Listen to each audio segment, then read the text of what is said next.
How far do we have to be off the property line? That's the wrong answer. Can you check again?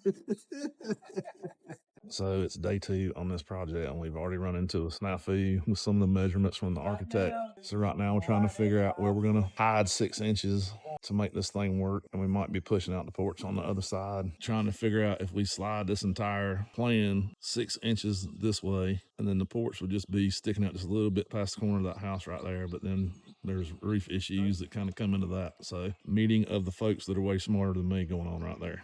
So basically this roof will come down a little bit lower here and come across something like that. They'll be longer. Okay. You're okay with that? Or yeah, we could do, because this one's a little different because it's got a gable on it. Yeah. And this does not. So we could do potentially like a false gable starting here. We'll just do a little low pitch coming here and then here. And then we'd have to raise the chimney up higher, which I don't love. That would be the other option. So that way it would kind of turn 5 inches and come out and you'd have a gable end here. And that's going to be something we're going to have to design in the field. Like, I was Shane and Dwayne's first customer when they got their panels.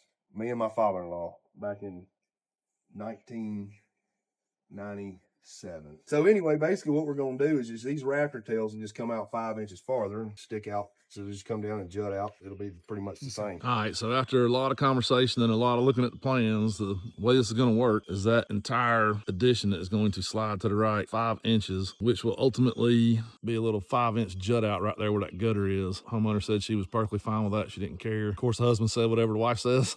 So that's going to stick out just a little bit right there, and that's the way we're going to do it. And that's just part of doing any of these projects where there's an existing structure. There's always something, the architect sees it one way, and then you get out here in the field and try to build it, and it's another way. And the entire issue was over there being 11'8". So they had already got a variance to be over the build line right there. That variance was 11'8". So we had to stick to that number, and then that changes everything going this way. But got it all taken care of, and we'll see what it looks like when we get finished. Everything's starting to get back on track now. You can see the guys are starting to lay this foundation out. They got one stake in, so they're going to go over to the corner of where this garage is going to be, so we can see what we're looking like on that 11'8" variance. And Nathan, if you can see Nathan up there at the top of the driveway, he's actually on the phone with the surveyor. We're going to get him out here just to be extra careful that we got everything right on this property line or this setback. Last thing we want to do is get that footing in the ground and we be over or not where we thought we were. Probably should have known on a project like this, being on these tight lots in the city, an existing structure where we can't have any wiggle room. Like, on a spec house, you can kind of fudge some things and get away with a little bit. This is what it is, and we got to do what it says. I guess if